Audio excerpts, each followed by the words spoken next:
நிமிஷம் எல்லாரும் சேர்ந்து நாம் சொல்லுவோம். அல்லேலூயா, அல்லேலூயா. அப்பா உமக்கு நன்றி, உமக்கு நன்றி, உமக்கு நன்றி. ஆண்டவரே, எங்களை அதிகமாக நேசிக்கிற பரிசுத்தமுள்ள மருளவங்களாவே திருக்குமாரனாகிய இயேசுவின் நாமத்தினால கொண்டு வருகிறோம் சுவாமி. ஆண்டவரே, இந்த காலை வரையில கர்த்தர் நம்மளோடு நிறைவேற்படுங்க. நம்ம செபிக்கிறோமையா, பரிசுத்த ஆவியானவர் பலமாய் ஆண்டவரே அப்பா நம்ம ஸ்தோத்திரமையா இறங்கி இடைப்படுமையா நம்ம செபிக்கிறோமையா. நீங்க ஆளுகை செய்ய நடத்துங்க, பேசுவது நீங்கள் அல்ல, பரிசுத்த ஆவியானவர் என்று சொன்னதை போல நீங்க நடத்துங்க, ஆசீர்வதிங்க. இயேசுவின் நாமத்தில் பிதாவே, ஆமென், ஆமென். அல்லேலூயா, அல்லேலூயா. நல்ல கையெழுத்து.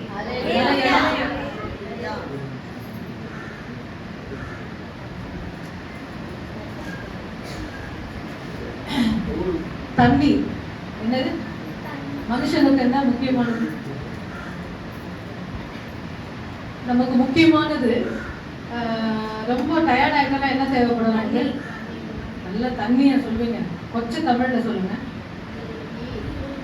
என்ன அது? தண்ணீர் சொல்லுங்களேன். தண்ணீர். ஆமே. நான் நேற்று நேரத்துல வேற சப்ஜெக்ட் போயிட்டேன்.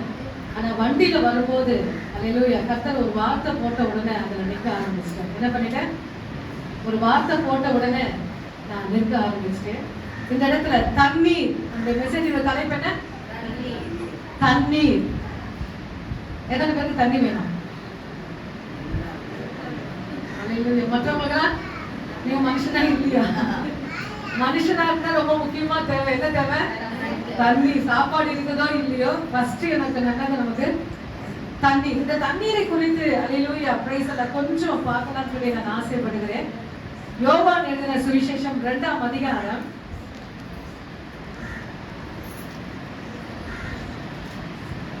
2ஆம் அதிகாரம் 6ஆம் வசனம், 7ஆம் வசனம், 8ஆம் வசனம், 9ஆம் வசனம், 10ஆம் வசனம். ஆளுக்கு ஒருத்தரை எடுத்துக்கல வசனத்தை. ஒவ்வொருவரும் ஒவ்வொரு வசனத்தை வாசிக்கலாம். சரியாக யார் எங்க நிக்கிறாங்க பாத்துங்க. 6ஆம் வசனம், 7ஆம் வசனம், 8ஆம் வசனம், 9ஆம் வசனம், 10ஆம் வசனம்.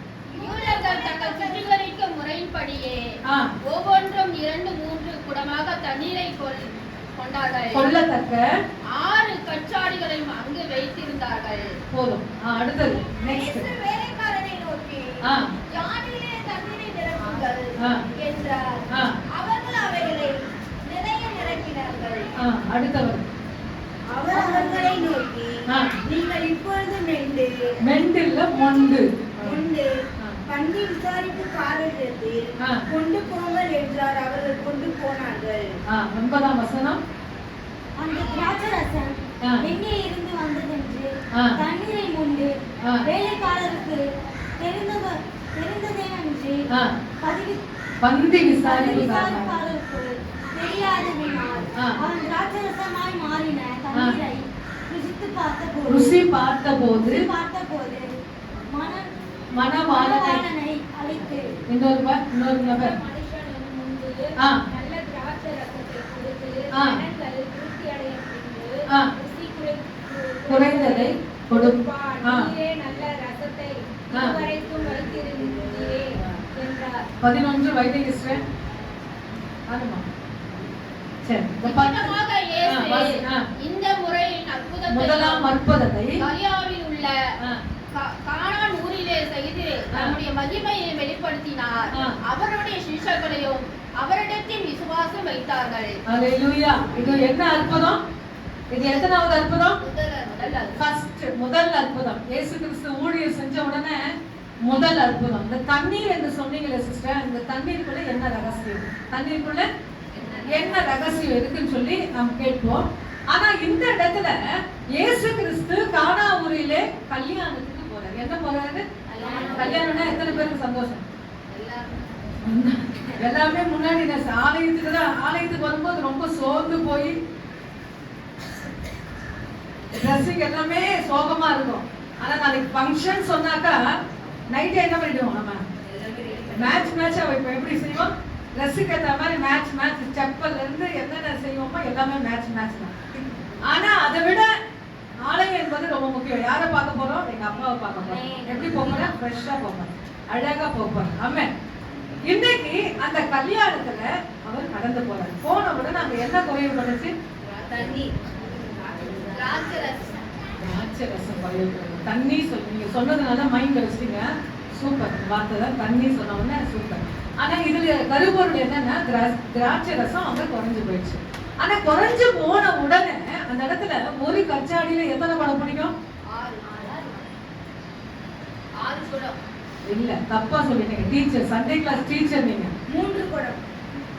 3 குடம் தண்ணீர் பிடிக்கும் அந்த ஜாடி. ஆனா அங்க இருந்த கச்சாடி எத்தனை? 6. அல்லேலூயா. 6 போய் அங்க போயிடுச்சு. ஆமென். 2 இல்லனா 3 குடம் அந்த ஜாடியில பிடிக்கும். ஆனா வாசல்ல எத்தனை கச்சாடி இருக்குன்னா 6 கச்சாடி. கரெக்டா சொல்லணும். ஆமென். நம்ம எவ்வளவு சிறு பிள்ளைகள்னா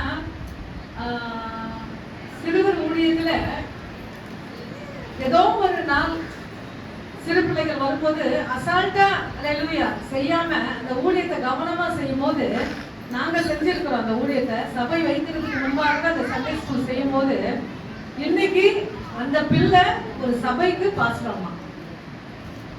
வசனத்தை சொன்னோம், பாடல் சொன்னோம். இன்னைக்கு நம்ம ஏரியாவிலேயே தண்டையப்பேட்லயே இன்னைக்கு பாத்தீங்கன்னாக்கா ஒரு சர்ச்சுக்கு அவங்க என்னது அந்த இடத்துல எப்படி திருமணம் ஆச்சு எல்லாம் எனக்கு தெரியாது. ஆனா அந்த பிள்ளை ஆலயத்துக்கு வந்து வசனங்களை கேட்டு பாடலாம் பாடின பிள்ளை இன்னைக்கு ஒரு பாஸ்டருக்கு ஒரு துணைவியா பார்க்கும் போது எனக்கு ரொம்ப ஆச்சரியம். அப்ப விதைச்ச விதை. ஆனா இன்னைக்கும் அந்த பிள்ளை என்ன சொல்றேன்னா, இவங்க மூலமா நான் ரட்சிக்க மாட்டோம், இவங்க மூலமா தான் என்ன செய்யும், சண்டே கிளாஸ் மூலமாக இயேசுவை ஏற்றுக்கொண்ட நிச்சயமாக உங்கள் மூலமாக அது செடி என்னது செய்யணும், மரமா மாறணும். என்ன செய்யணும்? செடி மரமா மாறணும். யாரை எப்படி எங்க நிறுத்துவா நம்ம சொல்ல முடியாது. அல்லேலூயா. சிறு பிள்ளைகளை என்னிடத்தில் வருகிறதற்கு இடம் கொடுங்கள் என்று சொன்னாங்க. நம்ம என்ன செய்யணும்? கேப் கொடுத்துருக்கிறோம். அதுல வரும்போது நீங்க கொஞ்சம் கஷ்டமா என்ன செய்யணும், கடினமா என்ன செய்யுங்க, உடைக்கணும். ஆமென். அல்லேலூயா. இந்த இடத்துல தண்ணீரை ஆண்டவர் ரசமா மாத்திட்டாரு. இப்போ அது ரசம் எப்படி மாற போகிறது, அதுதான் ரொம்ப இதோட ரகசியம். இப்போ 9ஆம் வசனம் மட்டும் வாசிங்க. யாராவது ஒரு சத்தத்தை உயர்த்தி 9ஆம் வசனம் மட்டும். எங்கே இருந்து வந்தது என்று தண்ணீரை உண்டு வேலைக்காரர்களுக்கும் தெரியும் என்று பந்தி விசாரிப்புக்காரனுக்கு தெரியாததினால் அவன் அந்த திராட்சை ரசம் மாறின தண்ணீரை ருசி பார்த்த போது மணவாளனை அழைத்து மணவாளனை அழைத்து அப்ப பாத்தீங்கன்னாக்கா இப்போ ஆண்டவர் யாருகிட்ட போய் இந்த ரகசியத்தை சொல்றாரு, அதான் நம்ம பார்க்க போகிறோம். இப்போ 7ஆம் வசனம் மட்டும் வாசிங்க. ஜாடிகளிலே தண்ணீர் நிரப்புங்கள் என்றார். அவர்களை நிறையாக நிரப்பினார். அங்க ரசம் தீர்ந்து போனது. இப்போ ஆண்டவர் என்ன சொல்றாருன்னா, ஜாடியில வெறும் தண்ணீரை நிரப்புங்க. தண்ணிக்கு கலர் இருக்குங்க? தண்ணிக்கு கலர் இருக்கா? தண்ணிக்கு மனம் இருக்கா? இல்ல. இப்போதான் என்ன செய்யறாங்க, அந்த என்ன சொல்ற கேன் வாட்டர் தான் இப்ப எக்ஸ்ட்ரா என்னென்னமோ சேர்த்து எலும்பெல்லாம் உடைகிற மாதிரி என்ன செய்யறாங்க, கொஞ்சம் காரியங்களை செய்யறாங்க. அதை விட என்ன செய்யறாங்க, இப்போ என்ன செய்யணும், அந்த என்ன செய்யறது, இந்த குழாய் தண்ணிக்கு என்ன சொல்லுவாங்க, மெட்ரோ வாட்டர், அதை குடிக்கலாம். இதை விட அது பெட்டர் சொல்றாங்க. ஏன்னா கீழே விழுந்தாலும் எலும்பு உடையாது. இப்போ அதை குடிச்சா என்ன செய்யும், சும்மா ஜஸ்ட் மிஸ்ன்னு விழுந்து பாருங்க, எல்லாமே டேமேஜ் தான், எல்லாமே கிராக் தான். ஆனா அதை குடிச்சா ஒண்ணுமே இல்லைன்னு சொல்றாங்க. எனக்கு எதையோ. ஆனா இந்த இடத்துல ஆண்டவர் மனம் இல்லாத தண்ணீருக்கு, நிறை இல்லாத தண்ணீருக்கு ஆண்டவர் எப்படி கொடுக்கிறார் என்பதுதான் நம்ம பார்க்க போகிறோம். இப்போ 9ஆம் வசனம் மட்டும் வாசிங்க. எங்க இருந்து வந்தது என்று தண்ணீரை உண்டு வேலைக்காரர்களுக்கு தெரியாது என்று பந்தி விசாரிப்புக்காரனுக்கு தெரியாது. இப்போ இந்த ரகசியம் யாருக்கு தெரியுது? வேலைக்காரருக்கு மட்டும் தெரியும். வேலைக்காரருக்கு மட்டும் என்ன சொல்றாரு ஆண்டவர், தண்ணியை மட்டும் நிரப்புங்க சொல்றாரு. ஆனா பந்தி விசாரிப்பு செய்யறாங்க பார்த்தீங்கன்னா, அவங்களுக்கு யாருக்கு தெரியாது, இந்த ரகசியம் தெரியாது. ஆனா வேலைக்காரங்க என்ன செய்யறாங்கன்னா, தண்ணீரை எடுக்கிறாங்க, அப்பவும் தண்ணியா தான் இருக்குது. பந்தி விசாரிப்புக்காரன்கிட்ட போய் என்ன செய்யறாங்க, அதை கொடுக்குறாங்க, அப்பவும் தண்ணியா இருக்கிறது. இப்போ டம்ளர்ல ஊத்தும் போது அது ரசமா மாறும். இதுதாங்க மேஜிக். நல்லா எல்லாம் கற்பனை பண்ணுங்க, நல்லா கற்பனை பண்ணுங்க. அங்க ஜாடியில இருக்கிற வரைக்கும் தண்ணி தான். அங்க வேலைக்காரர்கிட்ட இருந்து பந்தி விசாரிப்புக்காரன்கிட்ட போய் அத பாத்திரத்துல ஊத்துற வரைக்கும் தண்ணீர் தான். ஆனா ஊத்தும் போது ரசமா. அப்ப அவங்க ஒண்ணு கேக்குறாங்க, என்னன்னா இவ்வளவு நேரம் எங்க வச்சிருக்கீங்க? ஆனா முதல்ல கொடுத்த ரசம் என்ன இல்ல, ஸ்வீட் இல்ல, ருசி இல்ல. ஆனா இப்ப ஆண்டவர் தேன் மாறி கொடுத்த காரியத்துக்கு ருசி இருக்குது. நல்லா கவனிச்சு பாருங்க. கடைசியில தான் என்ன செய்வாங்க, சாம்பார்ல கொஞ்சம் தண்ணியை ஊற்றுவாங்க. திருமணத்துல என்ன செய்வாங்க, ஜனம் கூட்டம் அதிகமாயிடுச்சுன்னா சாம்பார்ல என்ன செய்வாங்க, தண்ணியை ஊற்றி மிக்ஸ் பண்ணி அது ஃபங்க்ஷனா இருக்கும், எதுவா இருக்கட்டும். ஆனா இங்க என் ஆண்டவர் பிந்தி ரசம் தான் ரொம்ப குவாலிட்டியா கொடுக்குறாரு, ரொம்ப அழகா கொடுக்குறாரு. அல்லேலூயா. இதுதாங்க ரகசியம். ஆமென். எப்பவுமே ஆண்டவர் கொடுத்தா பெஸ்டா தான் கொடுப்பாரு. நேற்று தினத்துல அண்ணன் பையன் திருமணத்துக்காக ரொம்ப சோர்ந்து போயிருக்கும் போது நான் ஒரு காரியத்தை சொன்னேன், கணவர் ஒரு காரியத்தை சொன்னார். அதிகமா அவன்கிட்ட பேசுறது அவர்தான். அப்போ அவர் சொல்றாரு, நீ இவ்வளவு ஊழியம் செய்யற, ஆலயத்தை ரசிச்சு ரசிச்சு என்ன செய்யற, டெக்கரேஷன் பண்ற. டெக்கரேஷன் அவ்வளோ அழகா பண்ணுவாங்க, அவ்வளோ அழகா பண்ணுவான். சும்மா லைட்டா தான் பண்ணுவான். அது எப்படிதான் போய் அவனுக்கு எப்படிதான் அந்த டேலண்ட் வந்தது என்ன தெரியாது. ஏன்னா சிறு வயதுல கத்தருடைய ஊழியத்தை செய்யும் போது அநேக வாலிப பிள்ளைகளை கத்தரண்டை நாங்கள் நடத்தும் போது ஒரு வாலிபன் என்ன ஆச்சுன்னா சுகத்திலே வசனம் எழுதுவான். என்ன செய்வான், சுகத்துல வசனம் எழுதுவான். ஆனா வசனம் எழுத ஆண்டவர் அநேக அவனுக்கு தாளாந்துகளை கொடுத்த உடனே கொஞ்சம் காரியங்களை அவன் பின்மாற்றம் வந்த உடனே அந்த தாளாந்து அவனுக்குள்ள இல்லை. பின்மாற்றம் வந்த உடனே அந்த தாளாந்து ஆண்டவர் எடுத்துடுவாருங்க, ஆண்டவர் கொடுப்பார். அதை 1000 மாத்துறது உன்னுடைய டியூட்டி, 100 மாத்துறது உன் டியூட்டி. இருக்கிறதையும் கொடுக்கணும்னா என்ன செய்யணும், நம்ம ரொம்ப கேர்லெஸ்ஸா ரொம்ப அசட்டியா இருக்கும்போது அதை ஆண்டவர் எடுத்துருவார்.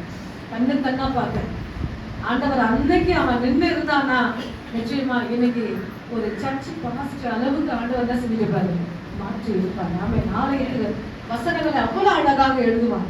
ஆனா கால தாமதங்களில் திருமண வாழ்க்கையில குழப்பங்களும் போராட்டங்களும் வந்த உடனே அவன் பேக் வாங்கிட்டு சொல்லலாம். ஆண்டவர் 1 கொடுக்கும் போது அதை 2ஆ மாத்திரம் நம்முடைய வேலை. ஆமென். 4ஆ மாத்திரம் யாருடைய வேலை, நம்முடைய வேலை. ஆமென்.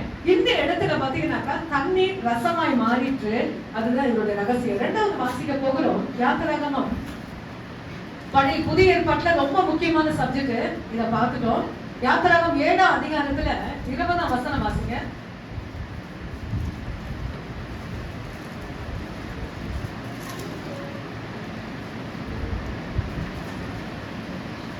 கர்த்தர் கட்டளையிட்டபடி மோசேயும் ஆரோனும் செய்தார்கள்.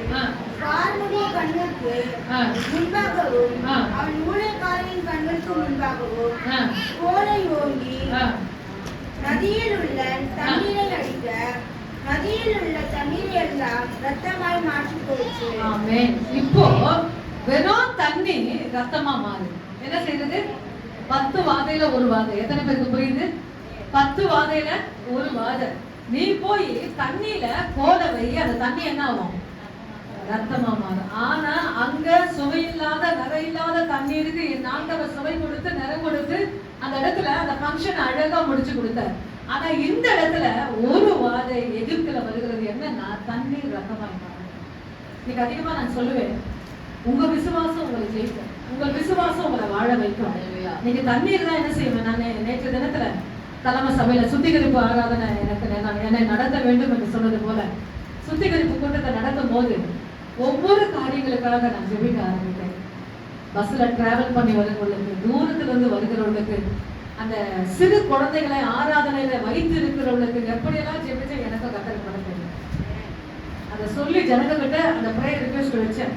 சிறு பிள்ளைகளை அவர்கள் அழகாக பத்திரமாக வைத்துக் கொள்ளணும். ஆண்டவர் அசைவாடுகிறார், அவர்கள் கவனமாக காணப்பட வேண்டும், ஒரு சத்தமோடு வரக்கூடாதுன்னு சொல்லி தலைமை சபையில அந்த குறிப்புகளை நான் வைக்க ஆரம்பித்தேன். ஏன் இந்த காரியத்தை நான் சொல்றேன்னா, ஆராதனை ரொம்ப முக்கியமானது. அதுல யார் வந்துட்டா, அந்த ராஜா ரொம்ப கவனமாக பிள்ளைகளை எப்படி அவர்கள் பாதுகாத்துக் கொள்ளணும்னு சொல்லி அந்த பிரேயர் குறிப்பு நான் வைத்தேன். ரொம்ப அசால்ட்டா இருக்கக்கூடாது. இப்பொழுதுல இருந்து நான் வளர்க்கும் போதுதான் அந்த செடி மரமாய் மாறும். ஆமென். அது தன்னுடைய பிள்ளைகளுக்கு என்ன செய்யும், கற்றுக் கொடுக்கும். ஆமென். தேவனாகிய கர்த்தர் இந்த இடத்துல தண்ணீர் ரத்தமா மாறும். போன வாரத்தில் ஒரு சகோதரி நான் பார்க்கும் போது அவங்க தண்ணீரை கொண்டு வந்தாங்க. அப்ப நான் ஒன்னே ஒன்று சொன்னேன், நீங்க தெளிச்சு பாருங்க, நீங்க ரிசல்ட்டை பார்ப்பீங்க. என்ன சொன்னேன், தெளிச்சு பாருங்க. நீங்க இன்னைக்கு பாத்தீங்கன்னாக்கா நான் வளர்ந்துட்டேன்னு, நான் நிறைய வசனங்களை வாசிக்கிறேன்னு, நான் நிறைய பாட்டுகளை பாடுறேன்னு, நான் நிறைய காரியங்களை செய்யறேன்னு, அதெல்லாம் இனிப்புல உபதேசம் என்னது, இன்னைக்குள்ள உபதேசம் அப்படி போய் கொண்டு இருக்கிறது. ஆனா ஆண்டவர் சொல்றாரு, கரடு முரடான விசுவாசமா இருந்தாலும், அந்த விசுவாசத்தை பார்க்கும் போது கேலி பண்ற அளவுக்கு இருந்தாலும் உன் விசுவாசம் அது என்னவா இருந்தாலும் சரி. அல்லேலூயா. அந்த விசுவாசத்தோடு நான் செய்கிற அந்த காரியங்களை என் ஆண்டவர் அங்கீகரிக்கிறார், பரலோகம் அதை அங்கீகரிக்கிறது. ஆமென். அதை உன்னை சுற்றினவர்கள் என்ன செய்யலாம்? கேலி கிண்டல் பண்ணலாம், பரியாசம் பண்ணலாம், நம்ம குடும்பத்தில் இருக்கிறவங்களே செய்யலாம். ஆனா நீ கவலைப்படாத, உன் விசுவாசம் ஆனா ஒரே ஒரு பக்தி உள்ளவனை கர்த்தர் தமக்காக தெரிந்து கொள்கிறார். எத்தனை பேர் வாசிக்கிறீங்க? வெறும் பக்தி இருந்தாலே போதும், ஆண்டவர் அவருடைய மந்தையில உங்களை கொண்டு போய் விட்டாரு. அது யாரா இருந்தாலும் சரி. ஆமே. அந்த தண்ணீரை அவர்களுக்கு நான் ஜெபித்து கொடுக்கும் போது தேவனாய் கர்த்தர், அல்லேலூயா, இன்னைக்கு நீங்க ஜெபிச்சு பாருங்க, இன்னும் கொஞ்ச நாள்ல அவருடைய முடிவை காண்பீங்கன்னு சொல்றேன். அல்லேலூயா. அது யாரும் இல்லாத நேரத்துல நம்ம என்ன செய்யணும்?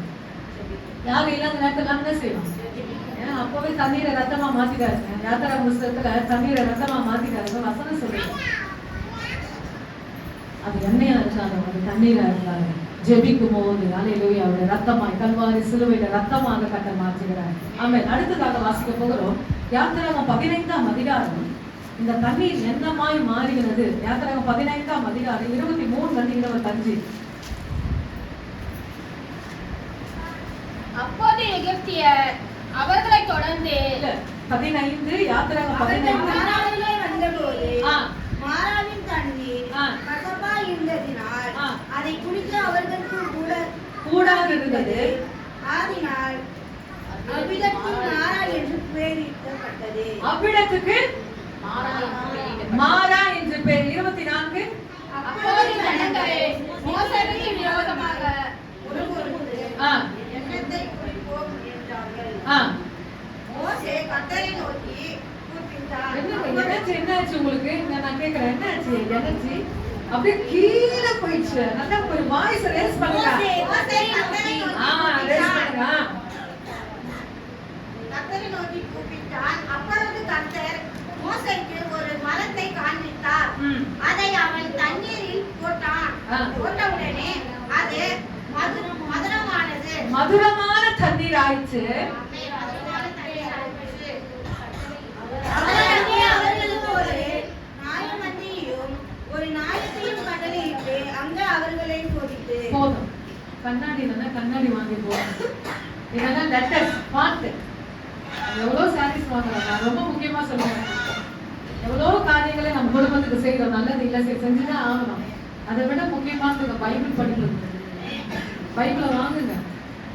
நான் கொடுக்கறது என்ன சொல்றது, அது அதோடைய சாராம்சம் உங்களுக்கு புரியாது. அல்லேலூயா. நீங்களா விலை கொடுத்து வாங்கினாதான் என்ன ஆகும்? அது நமக்கு ஆசீர்வாதம். ஆமென். ஒரு புடவை எவ்வளவு காசு கொடுத்து வாங்குறோம், அதை விட பெஸ்ட் வேதம். அல்லேலூயா. உங்களுக்கு கொஞ்சம் இந்த பாட்டு வேணும்னா என்கிட்ட சிஸ்டர் வேணும், எனக்கு நான் கொடுக்குறேன், எனக்கு வாங்கி கொடுங்க. நான் ரொம்ப கடுமையா பேசுறேன்னு நினைக்காதீங்க. பைபிளை காசு கொடுத்து வாங்கும் போது அது அவ்வளவு பவர். எதெல்லாம் நம்ம காசு கொடுத்து வாங்குறோம்? உயிருள்ள வார்த்தை. அல்லேலூயா. இந்த பாட்டுல இந்த எனக்கு வேணும், இவ்வளவு பெருசு லெட்டர்ல எனக்கு வேணும்னு சொல்லுங்க, நான் வாங்கி கொடுக்க நான் ரெடி. அப்படி இல்லைன்னா உங்களுக்கு கண்ணாடி ஒத்துக்கணும்னா கண்ணாடி அந்த டெஸ்ட் பண்ணி என்ன செய்யுங்க, ரீடிங் கிளாஸ் உண்டு. பைபிள் படிக்கிறதுக்கு மட்டும் என்ன செய்வோம், ரீடிங் கிளாஸ். அல்லேலூயா. அதை போட்டு படிங்க. நம்ம சாதாரணமா ஆலயத்துக்கு வந்து சாதாரணமா போவாதீங்க, எனர்ஜியா போங்க. நீங்க ஏன்னா அடுத்த லெவல்ல ஆண்டவர் உங்களை உயர்த்தணும்னா நீங்க ஆயத்தப்படுங்கன்னு சொல்லுங்க. என்ன செய்யணும்? நீங்க ஆயத்தப்படணும். எப்படி ஒரு போர் வீண யுத்தத்துக்கு போகும்போது என்ன அணிரா, எல்லா கவசங்களையும் அணிந்து கொண்டு அங்க போய் சரியா நின்னதான் அவனுக்கு ஜெயம். நீ ஒண்ணுமே செய்ய மாட்டேன், நான் வந்து சும்மா வந்துட்டு போவேன்னா, நான் சும்மா ஆமே நிலையில சொல்லிட்டு போயிட்டான். ஆனா அடுத்த லெவல்ல நீங்க ஏற முடியாது. அதுக்கு ஆயத்தங்கள் பைபிள், ஒரு நல்ல ஒரு வேதம், நல்ல ஒரு பாடல், அதுல நல்ல ஒரு என்ன சொல்றது கண்ணாடி, இதெல்லாம் கரெக்டா ஒரு பேக் வச்சு கொண்டு வாங்க. எப்படியெல்லாம் வேலைக்கு எப்படியெல்லாம் கஷ்டப்பட்டு போறாங்கன்னு நினைச்சு பாருங்க. எப்படியெல்லாம் அந்த பேக மூட்டையும் சாப்பாடு மூட்டையும் எடுத்துக்கொண்டு எவ்வளோ நம்ம ஓடுறோம். அதை விட ஆலயம் ரொம்ப முக்கியமானது. அதோட ரகசியம் புரியல நினைக்கிறேன். ஆலயத்துக்கு வேதத்தை சுமந்து கொண்டு வாங்க, பாடல் புக்கை சுமந்து கொண்டு வாங்க. இங்க இருக்கிறதே தேடி வாசிக்காதீங்க, அது ஆசீர்வாதம் இல்லை. வளரணும்னு சொல்றேன். இனி வளர்ற நேரத்துல அல்லேலூயா கர்த்தர் பெரியவர் நல்லவர். நேற்று தினத்துல இன்னொரு குறிப்பை நான் வச்சேன். என்ன குறிப்புனா, பைபிள் படிக்கிறவங்களுக்கு அந்த குறிப்பு வச்சேன். என்ன பண்ண, பைபிள் படிக்கிறவங்க அந்த ஜப என்ன அந்த சுத்திகரிப்பு கூட்டத்துல வந்தாங்க. நீங்க வேலைக்கு போனீங்கன்னா, வேலை ஸ்தலத்துல போனீங்கன்னா எத்தனை வருஷம் சர்வீஸ் கேட்பாங்க? என்ன கேட்பாங்க? 1 வருஷம்னா விட்டுருவாங்க. 10 வருஷம் 15 வருஷம்னா அவங்க ஃபோக்கஸ் வித்தியாசமா இருக்கும், அவங்க ஸ்டைல் வித்தியாசமா இருக்கும். அப்போ 20 வருஷம் விசுவாசின்னு சொல்லும் போது இந்த தடுமாறி வாசித்தீங்கன்னா எப்படி இருக்கும்? அது லைவ்ல போகுது, யூடியூப்ல போகுது, ஃபேஸ்புக்ல போகுது. அப்போ நீங்க என்ன செய்யணும்? கொஞ்சம் தமிழ்ல வாசித்து பழகிக்கோங்க, கிளியரா வாசிக்கணும். ஆமா, இந்த தினத்துல அந்த குறிப்பை யாருமே வைக்கல, நான் வச்சேன். இந்த தினத்துல வந்திருந்தாங்க. ஆமே, நான் உடனே சொன்னேன், மற்றவங்களுக்கு ரீச் ஆகுற மாதிரி அந்த வசனம் என்ன செய்யணும்? சென்டென்ஸா வாசிக்கணும். எப்படி செய்யணும்? அந்த எங்க தொடங்குதோ அந்த வார்த்தை அதை முடியுறத நம்ம பார்க்கணும். தொடர்ச்சியான வார்த்தையை பிடிச்சி அதை வாசிக்கணும். நான் உங்களை சொல்லல, நீங்க இப்பதான் வளர்ந்து வரீங்க, அதனாலதான் நான் சொல்றேன். அங்க இருக்கவங்களுக்கு சொன்ன 20-25 வருஷம் விசுவாசங்களா இருக்கவங்களுக்கு அந்த பைபிள் படிக்கும் போது நல்ல ஒரு என்ன சொல்றது, ஒரு பிரியாணி சாப்பிட்டா முகம் எப்படி இருக்கும்? இப்ப நான் ஒரு பிரியாணி உங்களுக்கு வாங்கி தரேன், எப்படி இருக்கும்? ஒரு நட போகும்போது ஒரு கம்பீரம், ரொம்ப சோதனை முடியாது, அவ்வளவு அழகா போவீங்க. அதை விட மேலான வார்த்தை, பலமான போஜனம், பலமான ஆகாரம், ஜீவனான ஆகாரம் இந்த வேணும். இதை சுமக்கும் போது, இதை படிக்கும் போது அப்படிதான் நம்ம ஸ்டைல் எல்லாம் மாறும். ஆமென். அதை எக்ஸசைஸ் பண்ணுங்க. இன்னொரு வசனம் வாசிங்க, யோவான் 19:34 வாசிங்க.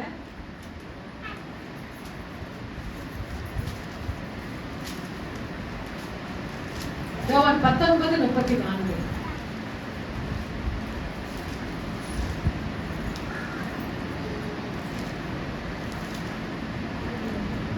ஆகிலும் போர் சேவராகி ஒருவன் ஈட்டியினாலே அவருடைய விழாவில் குத்தினான், உடனே ரத்தமும் தண்ணீரும் புறப்பட்டது. இயேசு கிறிஸ்துவ கல்வாரி சிலுவையில கொண்டு போய் வச்சுட்டாங்க. எல்லா இடம் ரத்தம் அப்படியே ஆறா ஓடுது. சரீரத்துல என்ன ஓடுது? ரத்தம் ஆறா ஓடுது. ஆனா இந்த உலகம் ஆண்டவரை விட்டு வைக்கல. இந்த உலகம் என்ன செஞ்சுட்டு ஆண்டவரை விட்டு வைக்கல. இப்ப பாத்தீங்கன்னாக்கா அந்த விழாவில குத்தும் போது அங்க இருந்த கொஞ்சம் தண்ணி, கொஞ்சம் ரத்தம் வெளியே வந்துச்சு. பூமியில இருக்கிற, உலகத்துல இருக்கிற ஜனங்க இயேசு கிட்ட இருக்கிற அந்த தண்ணிய விட்டு வைக்கல. நம்மளுடைய சரீரத்துல என்ன இருக்கு? தண்ணி இருக்கும், ரத்தம் இருக்கும்.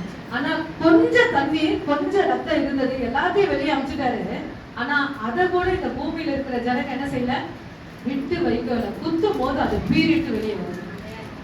ஏன்னா அவ்வளவு பிரம்மாண்டமான ஆண்டவர். நம்ம ஆண்டவர் யாரு? பிரம்மாண்டமானவர். அல்லேலூயா, அழகானவர். அல்லேலூயா. அந்த கேடு அடைந்தது. அவருடைய முகம் என்னாச்சு?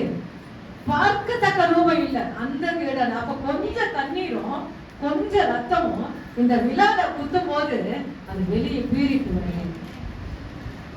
சிறுபதியான கூட்டங்களிலே எனக்கு கையில ஒரு 10 நாள் ஒரு 5 நாள் எனக்கு சிறுபதியான கூட்டங்களிலே எனக்கு வசனம் கொடுப்பாங்க, எனக்கு மெசேஜ் எடுக்கிறாங்க. அப்போ விழா கிழிக்கப்பட்டது என்று நான் வேதத்துல நான் வாசிக்க எழுதேன். முதல்ல விழா எங்க கிழிக்கப்பட்டது சொல்லுங்களேன். பைபிள் படிச்சவங்க முதல் விழா எங்க கிழிக்கப்பட்டது? இந்த கொஸ்டினை வேற மாதிரி சொன்னா நீங்க ஆன்சர் சொல்லிடுவீங்க. நான் கொஞ்சம் ஆழமா சொல்றேன். இந்த விழா முதல்ல எங்க கிழிக்கப்பட்டது சொல்லுங்க. பரிதாபம். டீச்சர்ஸ் பரிதாபம். இரண்டாவது விழா அங்க கிழிக்கப்பட்டது. முதல் விழா எங்க கிழிக்கப்பட்டது? ஆதாம். ஆதாம் ஃபர்ஸ்ட் ஆபரேஷன் எங்க பண்றாரு? ஏதேன் தோட்டத்துல பண்றாரு. அந்த என்ன செஞ்சிட்டாரு ஆண்டவர்? அந்த விழாவை கிழிச்சு அங்க இருக்கிற என்ன செஞ்ச விழா எலும்பு எடுத்துதான் அவளை மனுஷியா உருவாக்குறாரு. இரண்டாவது விழா எங்க கிழிக்கப்பட்டது? கல்வாரி சிலுவையில. அப்ப நான் ஒண்ணு எடுத்தேன், என்னன்னா அங்க விழா கிழிக்கப்படும் போது மனவாட்டி ஆகிய ஏவாள் வெளியே வந்தா, இங்க கல்வாரி சிலுவையில விழா கிழிக்கப்பட்ட போது மனவாட்டியாகிய நீங்களும் நானும் வெளியே வந்தேன். உண்மையான காரியம். மனவாட்டினா யாருங்க? நான் தான் சொல்றேன். நான் தான் மனவாட்டி. நான் தான். அந்த விழா கிழிக்கப்படும் போது ஏவாள் வெளியே வந்தா, இங்க விழா கிழிக்கப்படும் போது நீங்களும் நானும் வெளியே வந்தோம். சபை உருவானது. அதுக்கப்புறம் வசனத்தை வாசிட்டே பாருங்க. சின்ன கூட்டம் பெருசாச்சு, 3000 5000 அப்படியே பெருகிட்டே போகுது. அதுதான் கதிதான். ஆமா, இந்த இடத்துல நாம் வாசிக்கிறோம் 19:34 தண்ணீரும் ரத்தமும் வெளியே வந்தது. இப்பொழுது வாசிக்க போகிறோம் யோசுவா 3ஆம் அதிகாரம் 13, 14, 15, 16. நிறுத்தி நிதானமாய் வாசிங்க. யோசுவா 3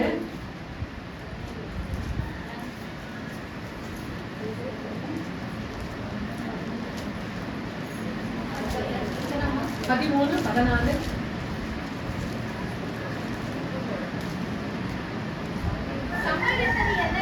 என்னவென்றால் சர்வ பூமிக்கு ஆண்டவராகிய கர்த்தரின் பெட்டியை சுமக்கிற ஆசாரியர் உள்ளங்கால்கள் யோர்தானின் தண்ணீரிலே தண்ணீரில் பட்ட மாத்திரத்தில் மேலே ஓடி வருகிற யோர்தானின் தண்ணீர் ஓட ஒரு குவியலாக நின்றது. அதே 16 வாசிங்க.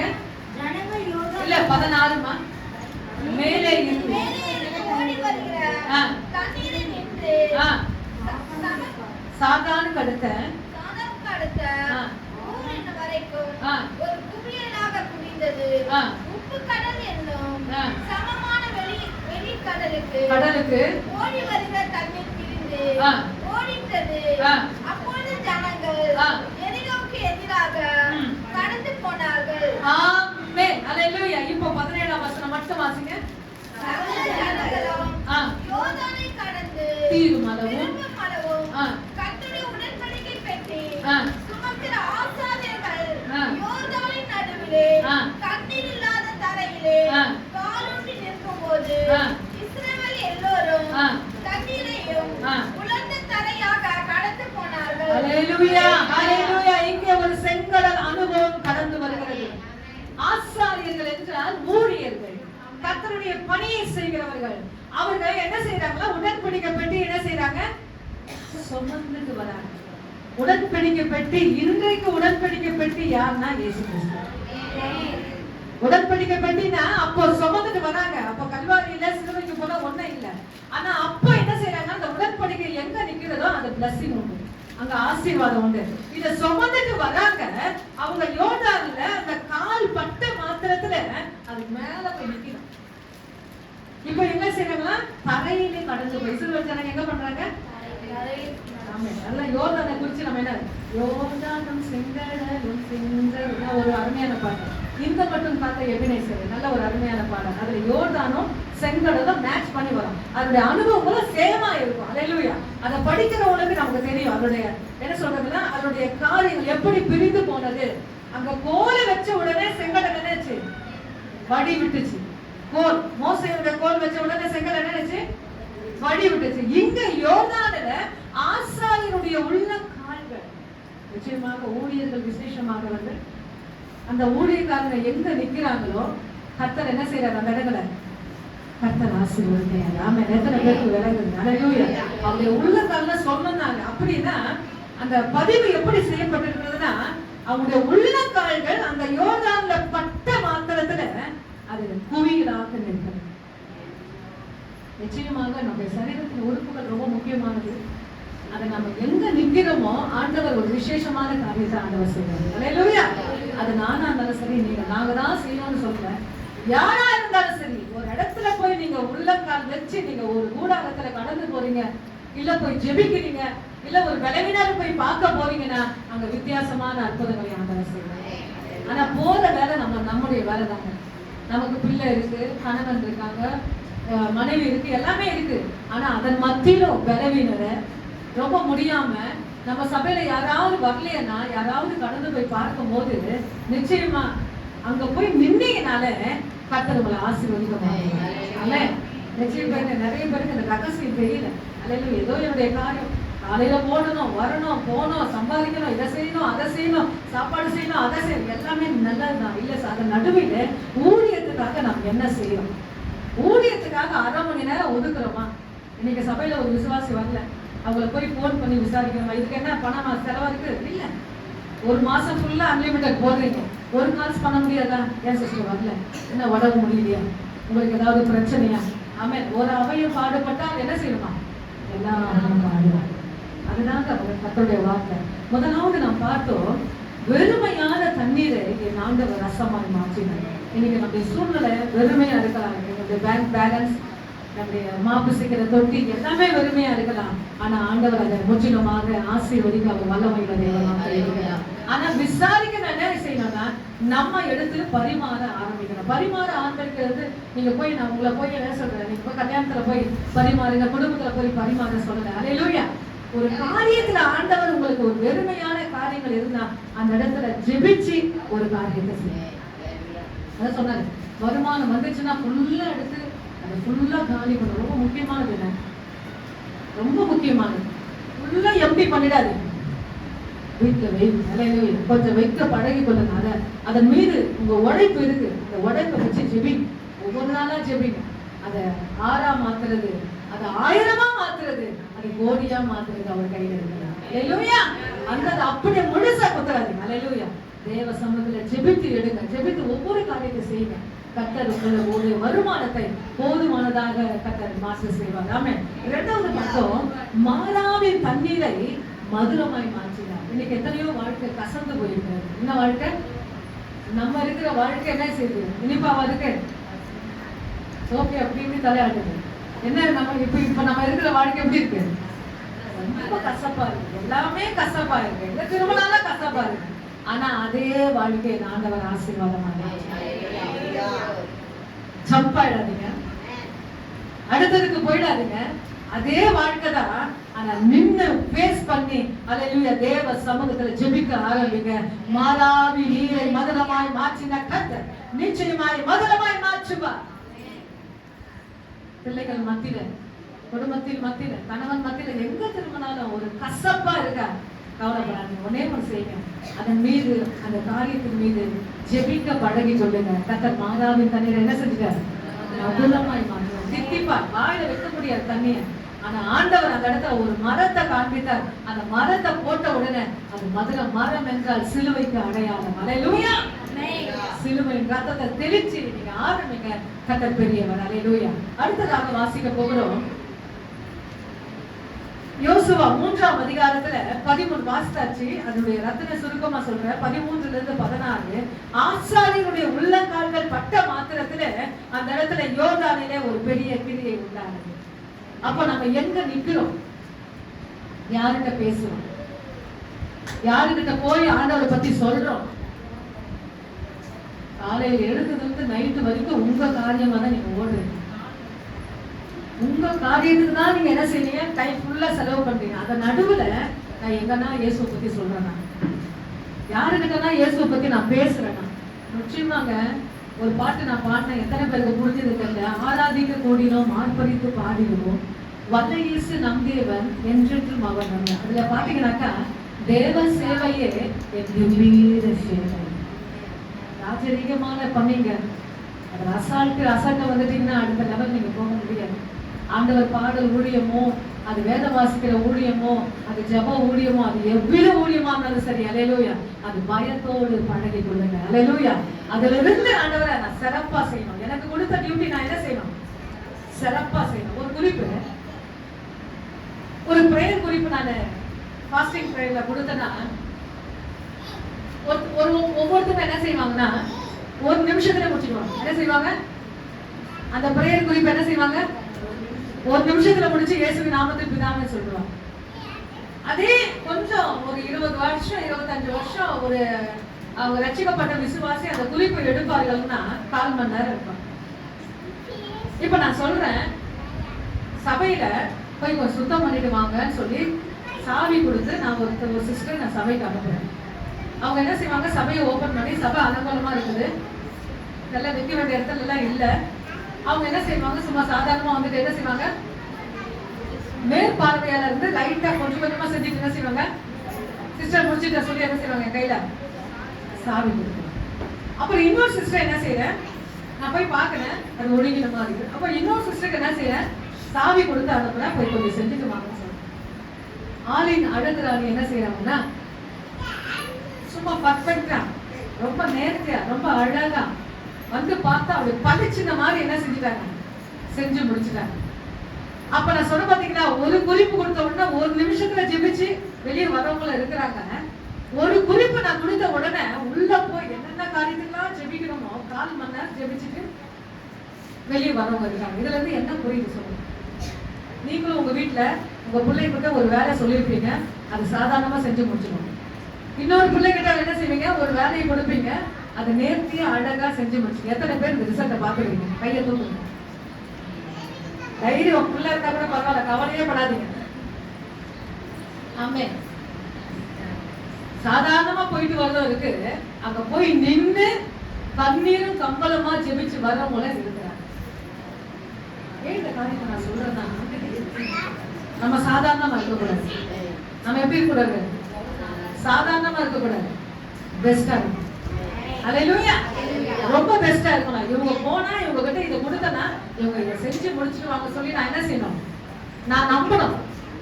உங்க குடும்பத்துல இருக்க உங்க அம்மா அப்பா எப்படி நம்புறாங்க, நான் என்ன செய்யணும்? இந்த சிஸ்டர் கிட்ட இந்த டியூட்டி நான் கொடுத்தனா இவங்க செஞ்சு முடிச்சிடுவாங்க. அதான் நான் சொல்வேன், ஜெபம் பண்ணீங்கன்னாக்கா அந்த இடத்துல ஒரு குறிப்பு நான் கொடுத்தனாக்கா அந்த குறிப்புல அலசி அலசி என்ன செய்யணுங்க, வேற குறிப்புக்கு நீங்க போயிடும். நீங்களா ஒரு எக்ஸ்ட்ரா குறிப்பு அங்க வைக்க கூடாது.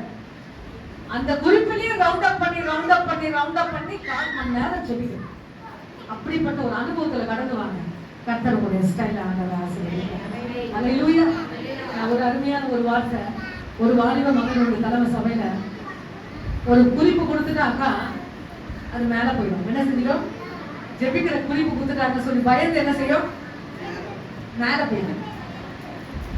மேல போயிட்டு என்னால ஜெபிக்க தெரியல, எல்லாரும் ஜெபிக்கிறாங்க, எனக்கு ஜெபிக்க தெரியல அப்படி சொல்லி மேல போயிடும். அவன் சித்திக்கிட்ட போய் பாஸ்ட் நிறைய குறிப்பு, அது கூட ஒரு குறிப்பு சொன்னா பரவாயில்ல, அந்த ஒரு குறிப்புல 3 சொல்றாரு, என்னால ஜெபிக்க முடியல, எனக்கு பயமா இருக்கு சொல்லி அவர் சித்திக்கிட்ட போய் சொல்லிடுவேன்.